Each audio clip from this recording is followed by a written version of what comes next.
नमस्कार विद्यार्थी मित्रांनो, रोजगार कट्ट्यावरती आपल्या सर्वांचं हार्दिक स्वागत आहे. आणि आजची नोकरीची संधी आहे. महिला आणि बाल विकास विभागामध्ये विविध पदांकरता भरती निघालेली आहे. तर व्हिडिओला शेवटपर्यंत नक्की पाहायला विसरू नका विद्यार्थी मित्रांनो. आज आपल्याला महिला आणि बाल विकास या विभागामध्ये जी भरती आहे त्या भरतीच्या संदर्भामध्ये आपल्याला डिटेल माहिती मिळणार आहे. याच्यामध्ये महिला आणि बाल हक्क संरक्षण आयोग 2005च्या नियमांतर्गत या ठिकाणी भरती निघालेली आहे. याच्यामध्ये भरती जी आहे त्या अध्यक्षपदाची भरती आहे, 1 पद आहे. त्यानंतर सदस्य पदांची भरती आहे, त्याकरता 6 पद आहेत आणि यासाठी कमी 2 महिला असणं आवश्यक आहेत. आता अध्यक्षपदांसाठी कोणती पात्रता आहे बघा. यासाठी प्रतिष्ठित व्यक्ती किंवा बालकांच्या कल्याण आणि विकासाशी निगडीत अतिउत्कृष्ट कार्य करणारा व्यक्ती आहे त्याच्यामध्ये सिलेक्ट केला जाईल. आणि जे सदस्य असतील ते सदस्य 2 वेळा अध्यक्ष सदस्य म्हणून नामनिर्देशित झाल्यानंतर आलेली व्यक्ती पुन्हा नामनिर्देशनासाठी पात्र राहणार नाही. म्हणजे नवीन चेहरे यांना हवे आहेत. त्याच्यामध्ये मानवी हक्क आणि बाल हक्कांचे उल्लंघन करणारी व्यक्ती यासाठी नियुक्तीसाठी पात्र नसणार आहे. आणि याच्यामध्ये अध्यक्ष आणि सदस्याची नियुक्तीचा कालावधी 3 वर्षाकरता राहील. आणि अध्यक्ष हे वय 65 वर्षानंतरनी ते पद धारण करू शकणार नाहीत. हे सदस्य हे 60 वर्ष आहेत, म्हणजे जी रिटायरमेंटची एज आहे. याच्यामध्ये शैक्षणिक अर्हता किमान पदवीधर असणं आवश्यक आहे. फक्त त्याला वरील कामामध्ये उल्लेखनीय कामगिरी केलेली त्याने असणं आवश्यक आहे. आता वर नमूद केलेल्या पदासाठी ज्या काही अटींची पूर्तता करणारे जे इच्छुक उमेदवार आहेत त्यांनी आपला अर्ज जो आहे तो वय, शैक्षणिक पात्रता, त्यानंतर अनुभव, ते सगळे कागदपत्रांसह खाली प्रसिद्ध झालेल्या जाहिरातीच्या एक फॉर्मॅट दिलेला आहे. त्या फॉर्मॅटमध्ये तुमची सगळी डिटेल त्याच्यामध्ये लिहायची आहे. आणि याच्यामध्ये आयुक्त, महिला आणि बाल विकास आयुक्तालय, 28 राणीचा बाग, जुने सर्किट हाऊसजवळ, महाराष्ट्र राज्य, पुणे या कार्यालयामध्ये जाऊन सादर करायचं आहे. किंवा या संदर्भात जर तुम्हाला डिटेल जाहिरात पाहिजे असेल तर ती डिटेल जाहिरात तुम्हाला महाराष्ट्र.gov.in किंवा आयुक्तालयाच्या www.wcdcommp.com वरती या साईडवर तुम्हाला मिळून जाईल. आता हे डॉक्टर प्रशांत नारनवरे सर, भाप्रसे आयुक्त जे आहेत त्यांनी ही ॲडव्हर्टाईज काढली होती. आता त्यांची बदली झालेली आहे मुंबईला मंत्रालयामध्ये. आता त्या जागी दुसरे आलेले आहेत.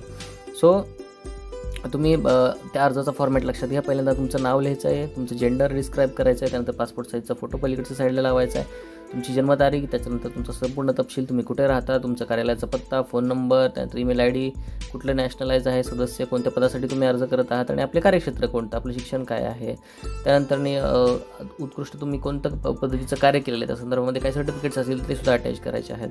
त्यानंतर बालकांचे आरोग्य आणि काळजी या संदर्भात तुम्हाला काय अनुभव आहे. त्यानंतर बाल न्याय क्षेत्रातील म्हणजे कोणतं तुम्ही काम करणार आहे त्या संदर्भात तुम्ही ते टिक मार्क करायचे आहे. त्याच्यामध्ये कार्यक्षेत्र कोणत्या विभागात तुम्हाला काम केलेलं आहे किंवा करायचं आहे. बालमानसशास्त्र असेल किंवा समाजशास्त्र असेल, बालकांच्या कायद्याविषयीचं ज्ञान तुम्हाला काय आहे त्यानुसार तुमचं सिलेक्शन या ठिकाणी करण्यात येईल.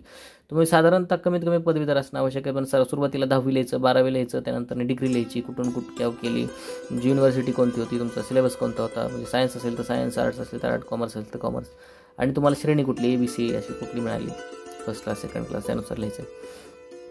त्यानंतर तुम्ही ज्या जागेची आवश्यकता आहे त्या स्वतंत्र फॉर्मॅटमध्ये तुम्ही आतापर्यंतची सेवा केलेली आहे. मग तुमचं डेजिग्नेशन लिहायचं, तुम्ही कुठल्या संस्थेत काम करत होता, कधीपासून कुठपर्यंत, आणि तुमचं वर्णन करायचं की कशा पद्धतीचं आहे. आणि ह्याच्यामध्ये समाजातील 2 प्रतिष्ठित नावांचं तुम्ही जबाबदारी घेऊ शकणारे, नातेवाईक नसणारे 2 व्यक्तींचा परिचय ह्याच्यामध्ये लिहायचा. म्हणजे 2 व्यक्ती तुम्हाला ओळखतात बाबा, तुमचं पोलीस रेकॉर्ड नाही आहे, तुम्ही समाजामध्ये चांगले माणसं आहात हे तुमचं ओळखण्यासाठी 2 समाजातल्या प्रतिष्ठित माणसाची नावं तिथे लिहायची आहेत, त्यांचा फोन नंबर लिहायचा, त्यांची सही वगैरे लिहायची. म्हणजे ते तुम्हाला कॉल करून विचारू शकतात की बाबा हा माणसाचं चारित्र्य कसं आहे, नीटनेटकं असेल तर तुमचं सिलेक्शन केले जाईल.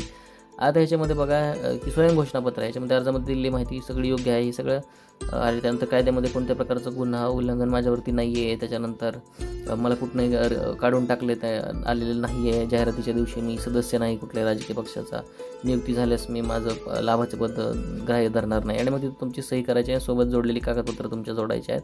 जसं की हे जे आहे ओरिजिनल तिथं जोडायचंच आहे. शिवाय एक्स्ट्रा कागदपत्र जे डॉक्युमेंट्स आहेत ते कोणते आहेत, मानवी हक्क, बालकाचे उल्लंघन केले नसल्याचे, म्हणजे पोलिसाचं चारित्र्य पडताळणीचं आहे. त्यानंतर 10वी-12वीचं तुमचं मार्कशीट असेल, डिग्रीचं सर्टिफिकेट असेल, त्यानंतर इलेक्शन पासपोर्टचं जे झेरॉक्स असेल ते सुद्धा जोडायचे आहेत. आणि जिथून तुमचा एक्सपिरियन्स सर्टिफिकेट आहे तो सुद्धा जोडायचा आहे.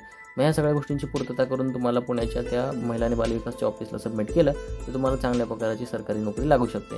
धन्यवाद मित्रांनो. अशाच नवनवीन माहितीसाठी तुम्ही आम्हाला नक्कीच सबस्क्राईब करायला सांगा. तुमच्या इतर मित्रांना देखील सबस्क्राईब करायला सांगा आणि जास्तीत जास्त हा व्हिडिओ तुमच्या सर्व मित्रमैत्रिणींपर्यंत पोहोचवा.